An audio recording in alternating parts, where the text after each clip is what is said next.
Hey guys, Coach Adam here with another episode of Coach Adam's Bikini TV. Today's episode is actually requested by you guys, which is, I put a post up the other day talking about the evolution of men's physique and how far it's gone and how muscular the guys have become. And shout out to Wilson. He's an awesome dude, awesome physique, he even jumped in on the comments, took it super professionally because he has an awesome physique. Really, I mean, honestly, like a really awesome, like classic looking physique.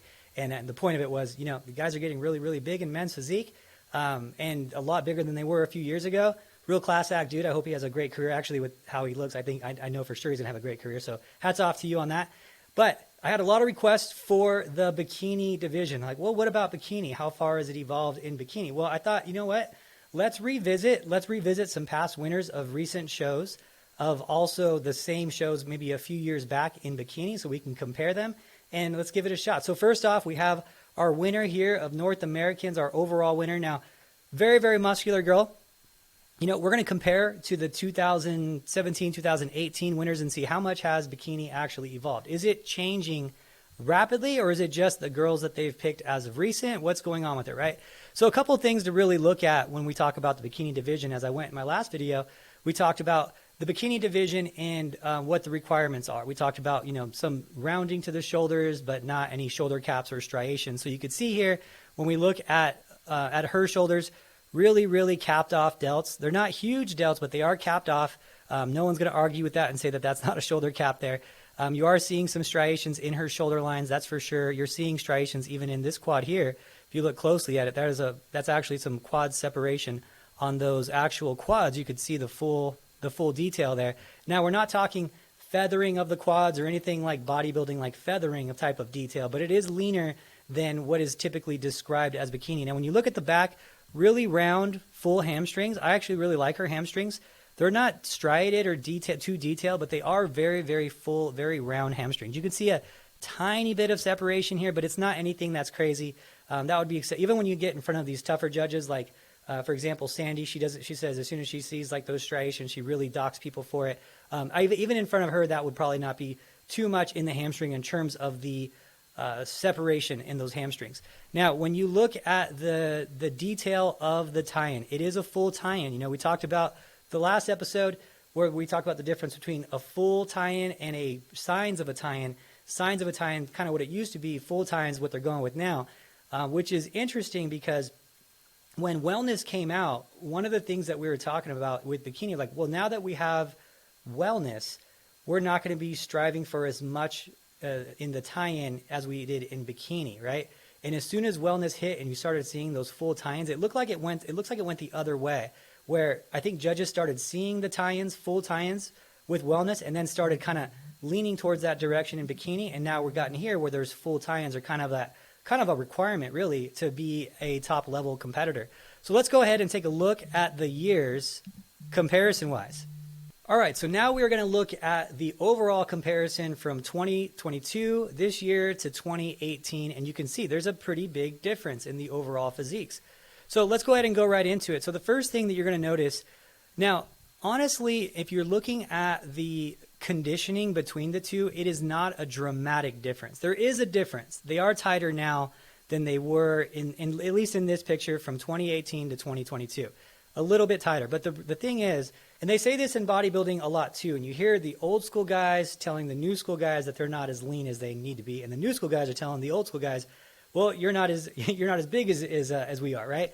So it's funny you have this argument. And what's the reasoning for that is, well, the big guys in bodybuilding now, they have so much more muscle that they don't need to be as lean to have the same amount of detail, right? So that's what you kind of see here. The girls are a lot more muscular than they used to be, but the conditioning is about the same. There's not a dramatic difference in conditioning here.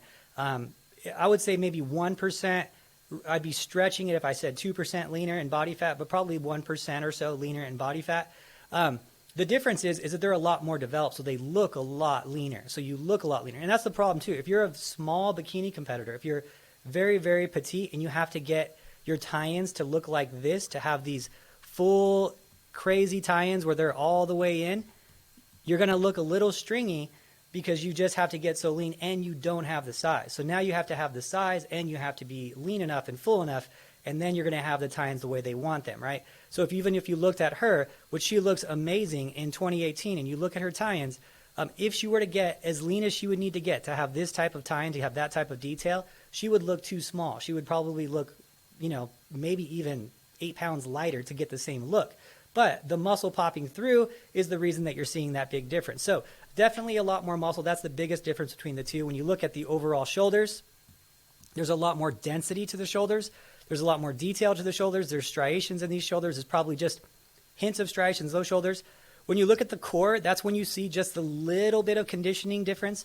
She's a tiny bit tighter now than she was back then. But again, a lot more muscular girl, so it's always going to look a little bit leaner the more muscular you are.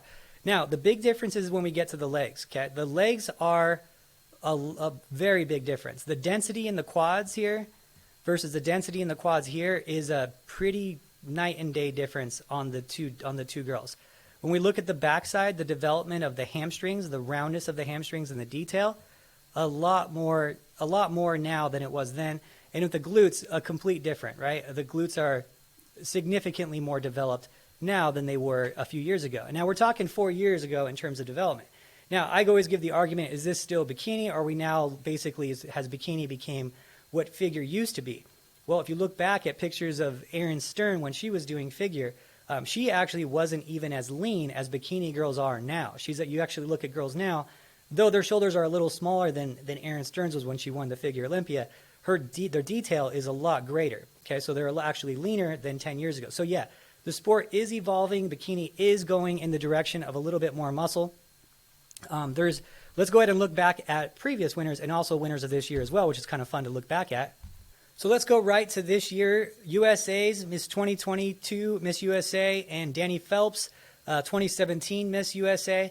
Let's look at the overall differences between the two. Okay, so the differences between the two is, again, it's not a huge difference in conditioning. I would say that this year, again, 1%, maybe 2% tighter in the core, but it's not crazy significant. If they were standing right next to each other, you wouldn't look at Danny and be like, oh, she's soft. And that's when someone's really hard, no matter how lean you are, when you're standing next to someone who's really hard, that person, it looks soft. That's always it's just who you're standing next to is really dictates how soft you are, how blocky you are, whatever, right? Like you have guys, it's funny, you have guys in a men's physique show who have a small waist when they're in the gym, and then they get on stage next to a guy with a really small waist. You're like, yeah, you're just a little blocky, man.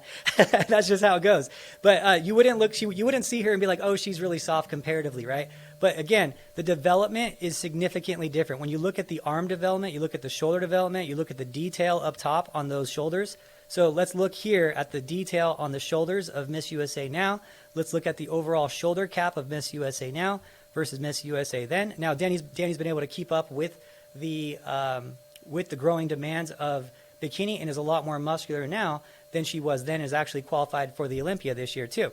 So it's great to see that athletes can continue to grow with the sport. But I will say, just hearing from the athletes, it is becoming harder for them to do that.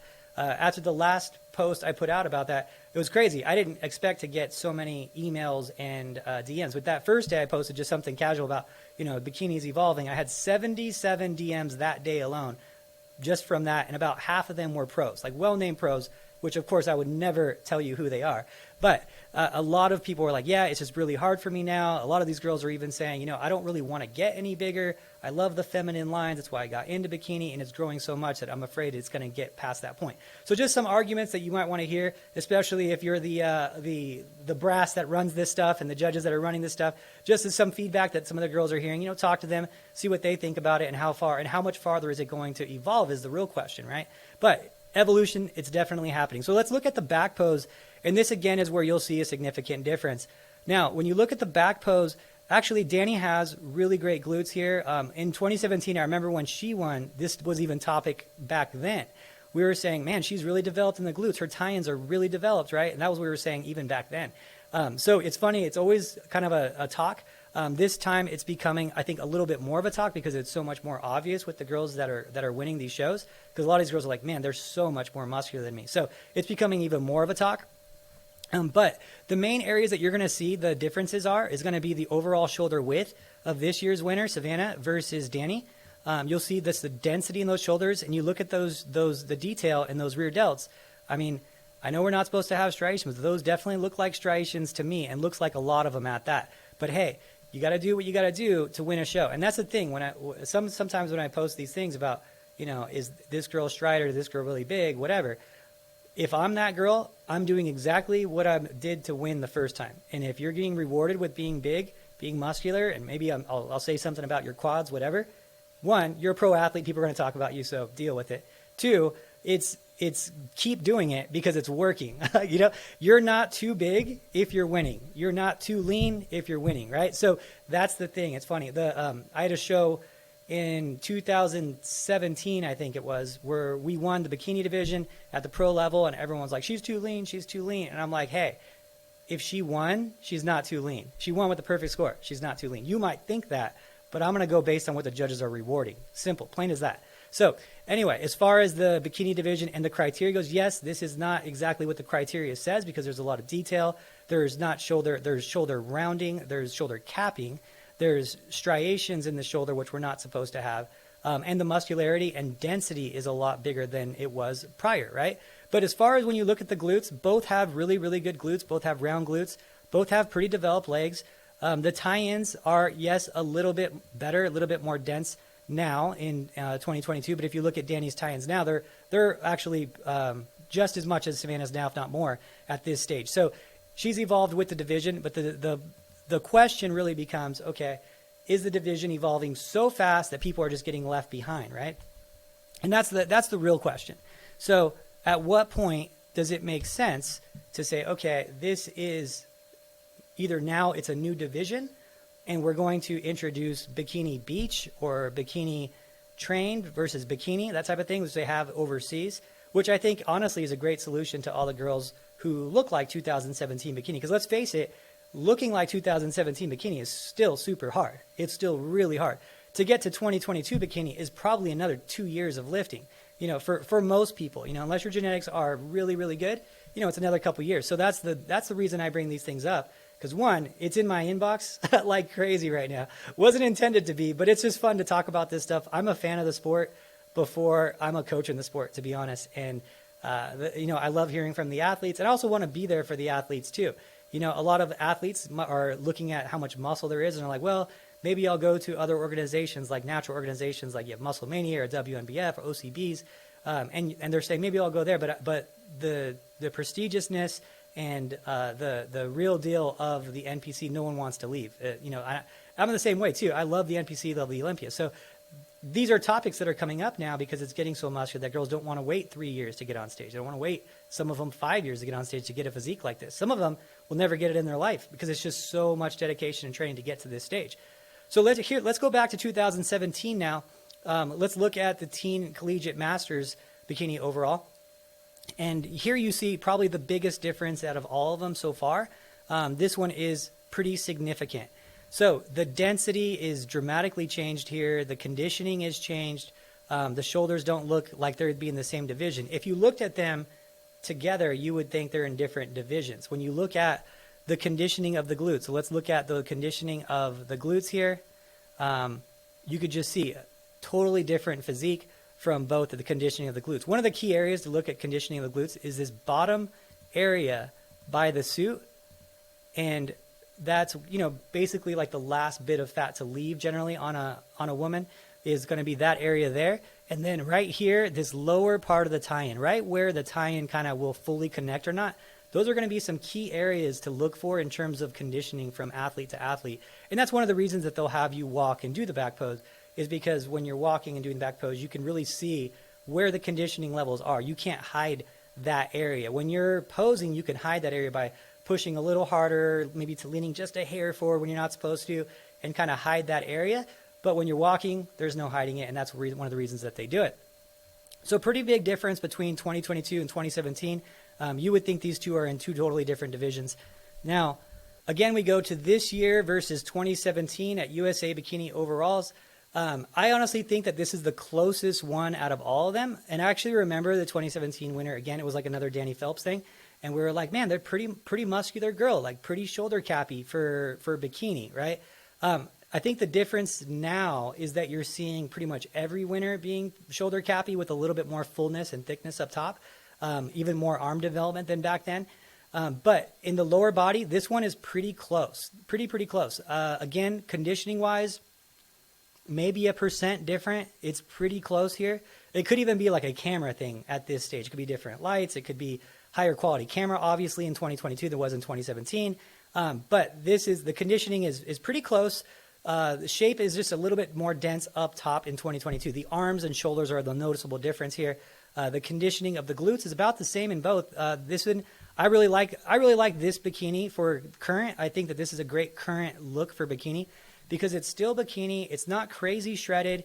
It borders on being a little bit too muscular, in my opinion, on the upper body. But on the lower body, I think you could see a girl at a beach looking like that. It kind of looks like she didn't crush herself with cardio and take a bunch of supplements to look this way, which is what bikini is supposed to be. Bikini is supposed to be the division where you just kind of woke up that day. Maybe you dieted for a couple weeks for a photo shoot and you're just walking on the beach and you just see this girl who's like a fit girl, you know? It's a fitness model division. It's not supposed to be a bodybuilding division. And I think it's funny that we get a lot of this arguments from people who don't understand the sport. And actually a good one would be to talk about, a good reference would be the men's physique post I did the other day, because I got a lot of people talking. I didn't expect it to get that many people talking. It was crazy. It was like 300 plus comments. But a lot of these guys that don't understand the sport, that have maybe just do bodybuilding and they just like think every division is bodybuilding, they're saying, well, what do you expect? He's got to fill out his frame. Like, the purpose of men's physique is to not have a frame that's filled out. A filled out frame completely is bodybuilding. That's the point. That's the point of bodybuilding. The fullest guy in his frame wins. The fullest, leanest, most symmetrical guy wins bodybuilding. That is not men's physique. And it's funny because people will say the same thing about bikini. Like, oh, well, they need to fill their frame. What do you expect? I'm like, bikini isn't, what are we talking about filling out the frame in bikini for at all? Right?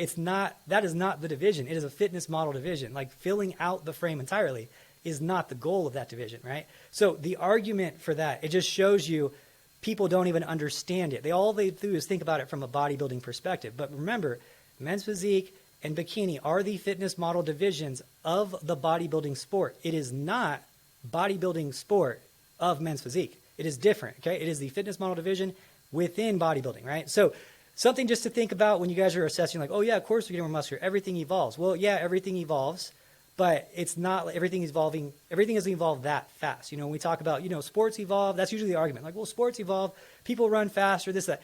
If you look at like Olympics, people run like a second faster, like a little bit faster. They don't jump in 5 years to looking like figure in completely different divisions in 3 years, 4 years, right?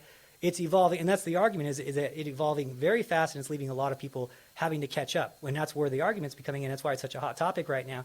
And it's fun to do these videos, I'm not trying to be that guy that does all these like juicy videos, but it's just fun to talk about, and I'm getting requests, and people are sending me pictures about it, so I'm like, okay, why not, So one of the things to talk about that's an interesting topic to talk about too is that at what point are the lines being crossed where bikini is getting so big that bikini is looking like other divisions? And I think that that's another important discussion. So I pulled up, there was another kind of an example of this at North Americans recently. And again, amazing physique, beautiful physique, great lines. I know she's going to go pro one day, but there's more than one. Okay, so their crossovers were allowed at North Americans. There's a lot of people who did well in both divisions. Actually, the guy I posted in men's physique did very well in classic physique too, first call outs in both. Right? If there's supposed to be a distinct line between the divisions, how are people getting first call outs in multiple divisions? Right? And that's where it becomes like, okay, how far have we pushed it type of thing, right? And that's where my argument comes in again. So we have here another example of that happening. And we have here a girl who got first call out in wellness and got first call out in bikini in the open division. I know a lot of you are probably thinking, oh, well, maybe she did it in the master's division. It was small classes. One of these classes was, I think it was 26 or 24 in the bikini. And then the wellness class, it was like 16 or 18 or something like that. Getting a first call out in both of those divisions. It's not like it was 8 people and she got 7th place in bikini. We're talking 26 people, 24 people, first call out, 7th place in bikini, 16 people or so, wellness, 4th place, first call out in wellness. So that shows you, okay, the divisions lines are a little blurred, right? The divisions lines are a little blurred, and I think it's getting a little close where if you can have a girl do bikini and have her first call out at a national level in open division, get a first call out in wellness, there's something there's something there where the lines are getting a little too close, where that division is kind of blending at some points, right? So just something to think about, is bikini getting too big? Is the lines being blurred between the two? What are your guys' ideas on that? I don't really have a particular opinion on it. I do think if you're getting a first call out in bikini and in wellness, that, it is blurring the lines a little bit, personally. It is different posing. She might have really good detail on her quads, and that's what helps her in wellness, even though they're not that big. There's always that argument too. I understand that. But the amount of muscle you should need for wellness should be vastly different than the amount of muscle you should need from bikini. Not in the upper body. I know that that's supposed to be somewhat similar, but in the lower body, it should be significantly different at a national level. At a local show, regional show where there's, 10 girls, I understand that happening all the time. But we're talking open division. It's something to at least be on the discussions. Like, I don't know what your guys' thoughts are. I would love to hear them in the comments below. If you want to see these videos, keep sending me those pictures. They're kind of fun to do. I actually really like doing them. They're fun. And what's fun is the other good thing is, just so you guys know how things work with like the NPC and IFBB and whatnot, a lot of the judges have actually reached out to me and said, making good points, and they're interested in seeing it. No one's been mad at me about it, and they're just like, hey, I'm glad that you're bringing this up. If it's something that people are talking about, talk about it. So it's been really cool to have that open dialogue with them. And yeah, keep these coming. Let's try to make this industry better, and let's hear from the audience. And I could do these videos, hear from you competitors and what you're feeling. Happy to do these videos. Anyway, that's what I got for you this time. Thank you guys so much. Talk to you later.